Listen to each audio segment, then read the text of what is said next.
Alright, hello everybody, this is Patrick Galligan, and I decided to put together this quick tutorial here because in the past few weeks here I've been getting a lot more questions after I teach Excel 1 regarding conditional formatting and dates, primarily for certifications and expirations, stuff like that.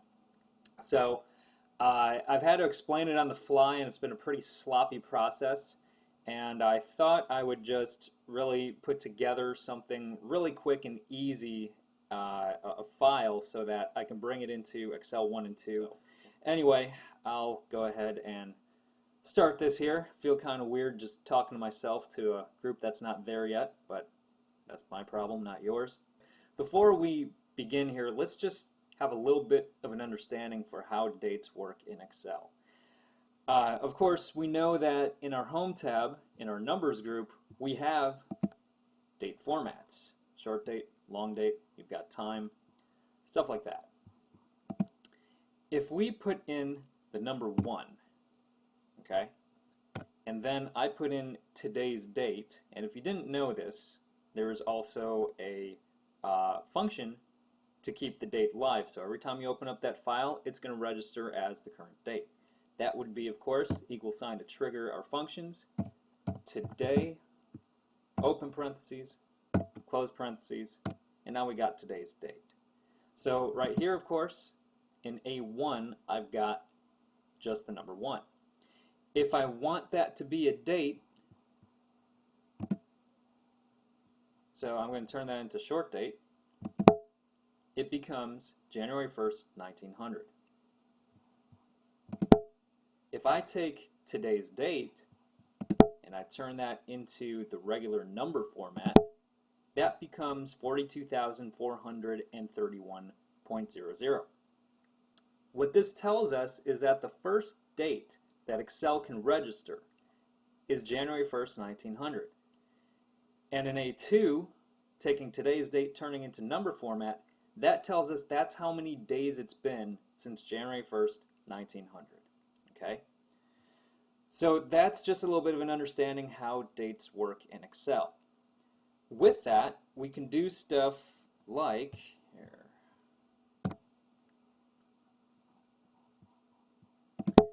if I want to just take any date that's in Excel and maybe add on to it, I could do something like this and then add on,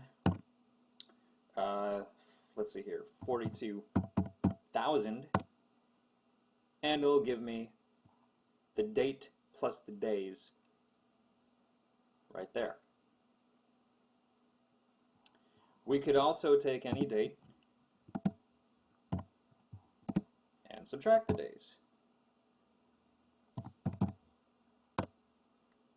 Okay? So pretty easy to understand. Now graduating into using it with conditional formatting for dates now. Going to sheet 1, this is just a little quick file I put together. So today's date of the recording is March 2nd, 2016. So with that, I'm going to keep most of my dates as 2013 and make the expirations like 3 years after that. Okay? So I'm going to mix up the months just to, more or less guarantee I'm going to get a different range here. Just go in here. Again, just putting in somewhat random dates, but I'm going to keep a majority of them as 2013. But maybe I choose to mix up some of them, like that one. Now, this is not going to be perfect because usually things expire, let's say 3 years from the exact date, 5 years from the exact date, whatever the case may be. But I'm going to do it by day, and of course we got leap years that may throw some things off. We got some other things. So it's just an example. If you've got a better way, then I'm all ears, but hopefully this gives you some ideas, and this is a work in progress. This is kind of like my rough draft. So now the expiration, what I'm going to do is do a formula. So trigger my formulas, take what's there, and then I'm going to do what's in that cell plus 3 times 365.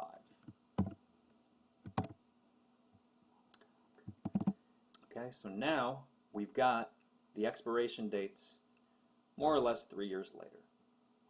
Okay, date certified, expiration right there. So now in order to figure out how many days are left, what I do is I will take what's in D5 minus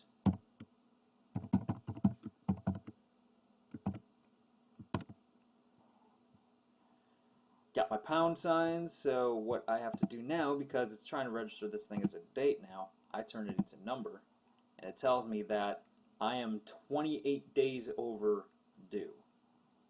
Okay? But again, it doesn't know how to calculate that as a date, so after I do that, I turn it into number format.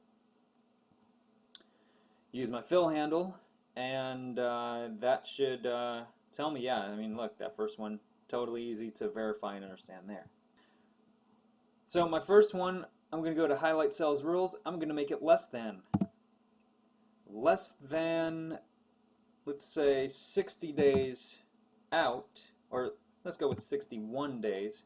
I'm going to make that red on red. Red on red is bad. In most cases, red means something's wrong. Red is bad. You know, definitely the negatives, those are bad. Somebody dropped the ball there. I'm going to go skip the middle, and I'm going to go to when we're okay. So greater than, let's say, greater than maybe 185 days out. How about that? Make that green. Green usually means good.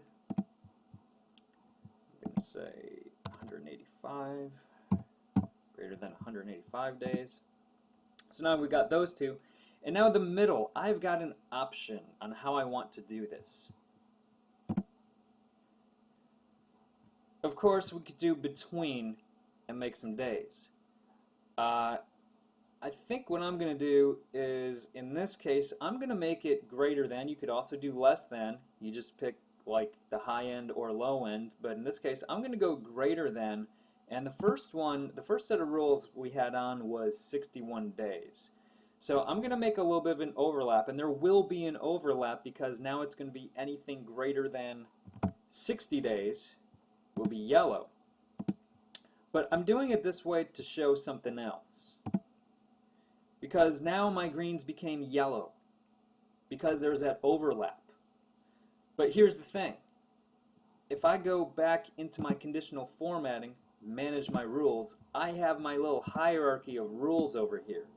Yellow is on top, and whatever's on top wins. Meaning, if I want to get these greens back, because again, look at this, more than 60 days, anything more than 60 days is going to pop up yellow. Even what I have green is going to pop up yellow because this is on top. So if I take what's in yellow, and I move this all the way down and OK it, I get my greens back. Because again, where am I going? Manage rules.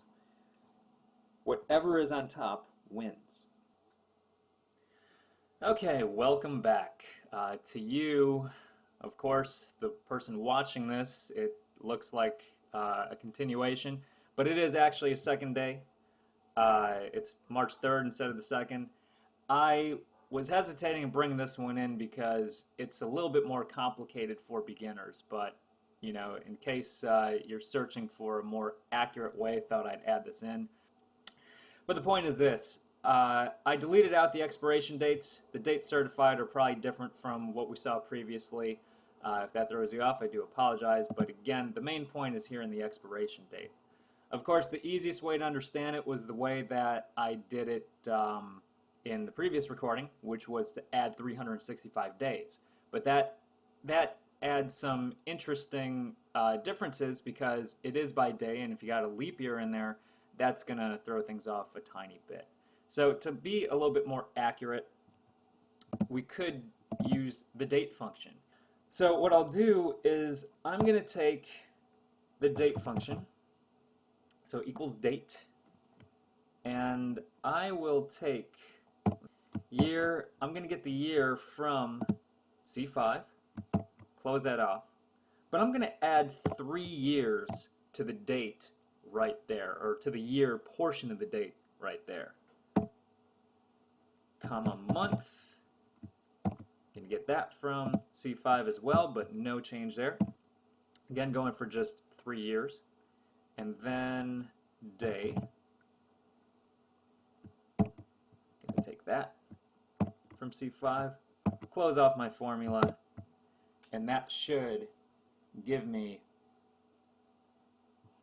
an accurate depiction of what's going on right there. So the expiration date is, there we go. So I've got 119 days left. My function is still the same from before. Now I fill in my fill handle, and it should work much like it did before. It's just it's a little bit more complicated using the date function as opposed to just strictly adding on 365 days.